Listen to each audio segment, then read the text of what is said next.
Halo Sobat Android User Indonesia, bertemu lagi dengan saya. Pada video kali ini kita tidak akan membahas tentang tutorial maupun review produk, tapi kita akan kita akan mencoba menjelaskan salah satu fitur yang ada di Android Lollipop, yaitu fitur power saving. Fitur power saving ini mungkin banyak sekali Android user yang sangat membutuhkan fitur ini. Nah, kita akan mencoba menjelaskan bagaimana sih kinerja dari power saving ini. Oke, di sini saya menggunakan Android One Indonesia, Nexian Journey One, Android One. Smartphone ini saya gunakan sehari-hari. Untuk itu, dia sudah terinstall aplikasi-aplikasi yang sering digunakan.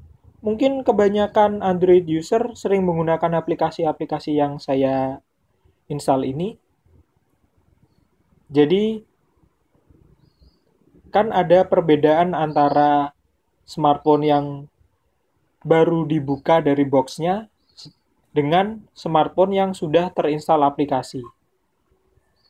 Di sini sudah saya gunakan beberapa hari. Nah, untuk skor Antutu yang asli dengan tidak menggunakan power saver seperti ini, mungkin para Android user bisa melakukan komparasi dengan sumber-sumber yang lain.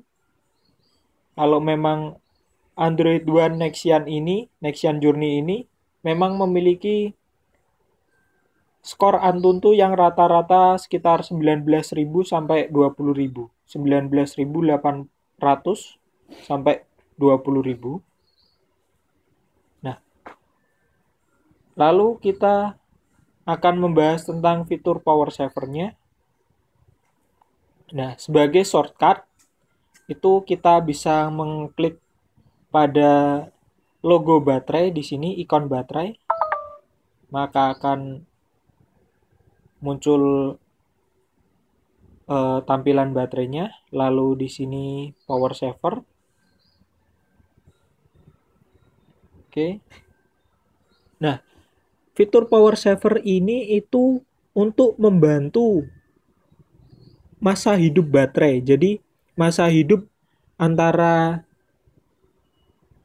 waktu dicas sampai kita gunakan hingga baterai tersebut perlu dicas kembali dengan cara menurunkan performa dan membatasi getar, location service, dan background data. Jadi, selain menurunkan performa dan juga membatasi getar, fitur sinkronisasi, misalnya dari email, Facebook, Twitter, Pad, itu tidak akan dinyalakan. Jadi background data itu sangat dibatasi.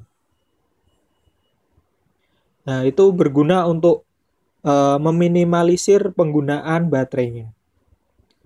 Nah, di sini kita akan lihat seberapa jauh sih penurunan dari performa Android One ini jika power saver ini dinyalakan. Oke, kita akan nyalakan saja. Di sini saya menggunakan komparasi dari skor Antutu ya.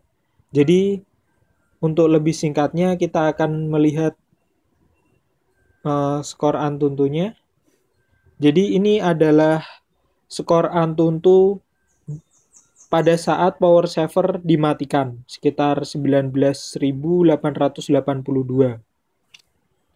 Nah, di sini kita akan melakukan pengetesan Antutu, benchmarking Antutu pada saat mode power saver dinyalakan. Oke, kita langsung saja melakukan tes. Oke.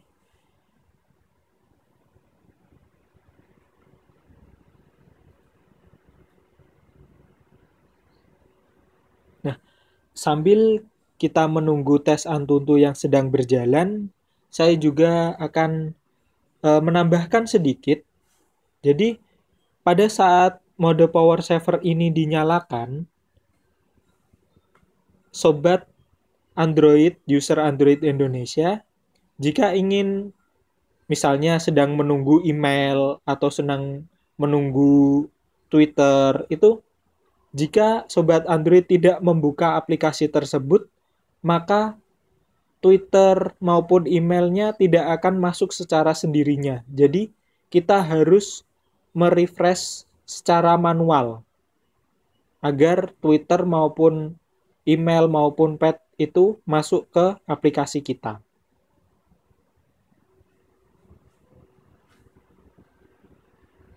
Dan juga hati-hati misalnya di perjalanan dengan menyalakan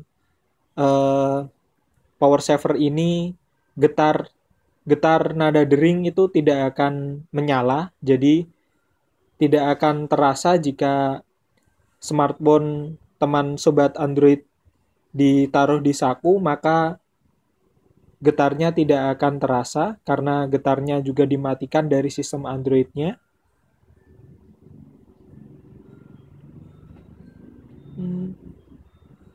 Saya rasa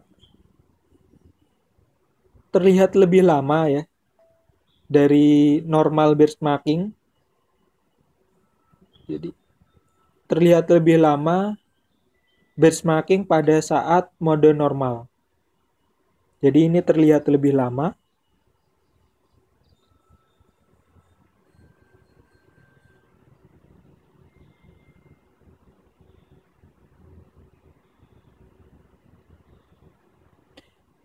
Sebenarnya saya tidak terlalu suka dengan warna oranye di atas dan di bawah ini.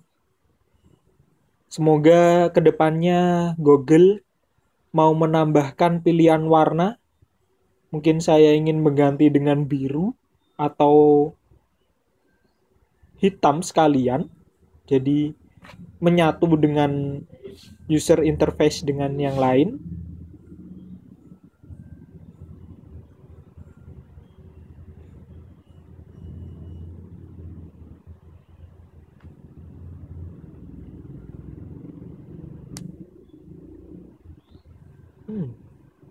Terlihat lebih lama.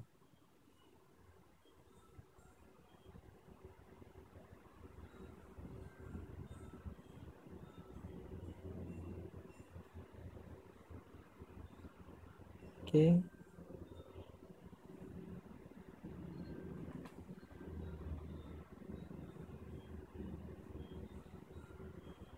Oke. Kita lihat FPS-nya.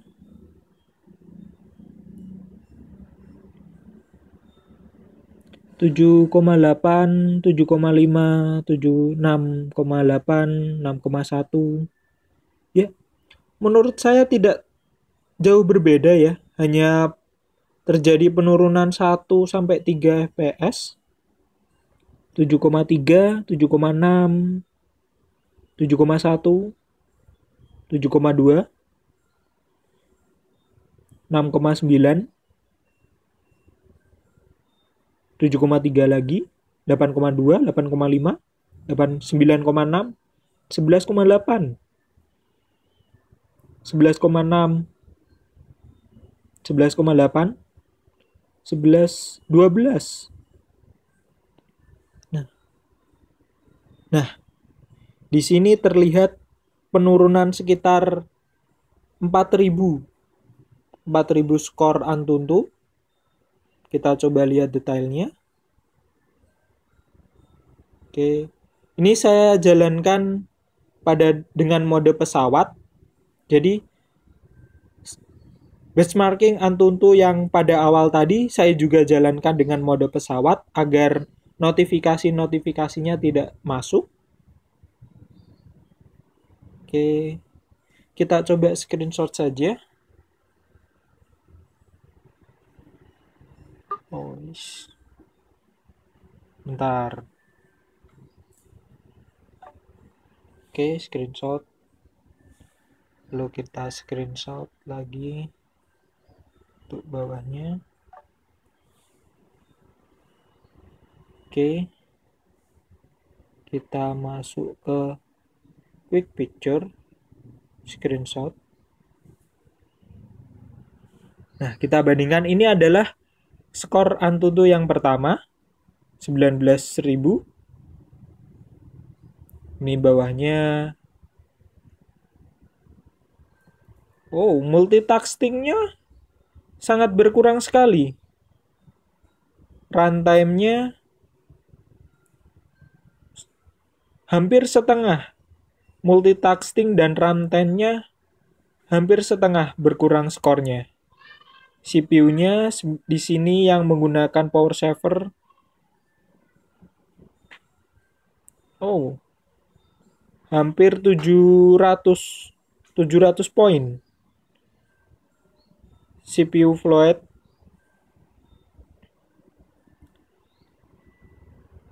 Oh, hampir 700 poin juga.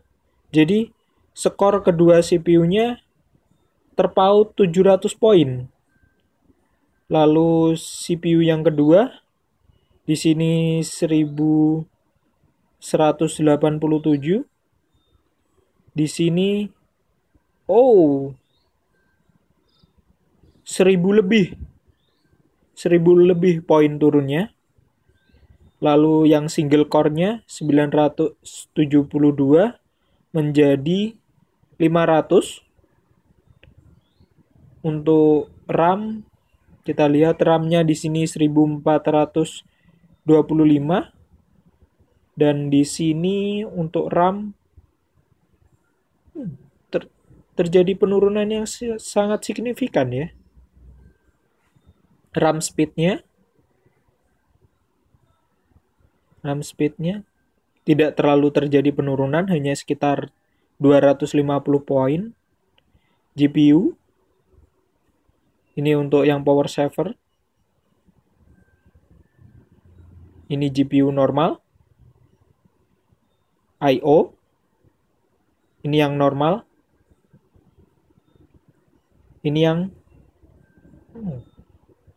tidak terlalu terjadi penurunan yang signifikan antara power saver dengan yang normal. Jadi yang diturunkan adalah runtime, multitasking, CPU, dan RAM.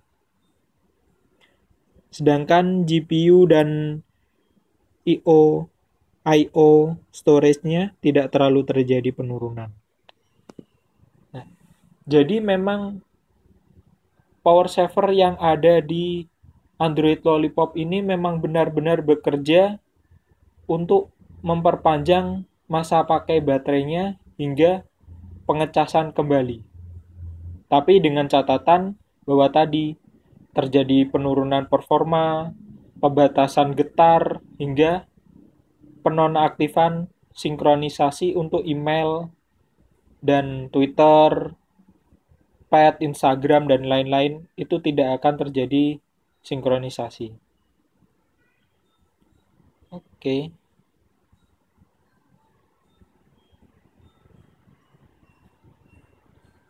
Oke, demikian video saya. Jika ada pertanyaan, silahkan komentar. Jika ada masukan, silahkan komentar. Maupun semangat buat saya untuk membuat video tutorial-tutorial yang lain. Oh ya, jika Anda menginginkan tutorial maupun review dari produk yang lain, bisa request saja, nanti ditulis di komentar. Jangan lupa untuk memberikan jempol yang ke atas, jangan yang ke bawah. Dan juga subscribe lah, agar nanti para Android user Indonesia dapat melihat video-video saya yang terbaru. Oke, sekian video saya. Sampai jumpa kembali. Dadah.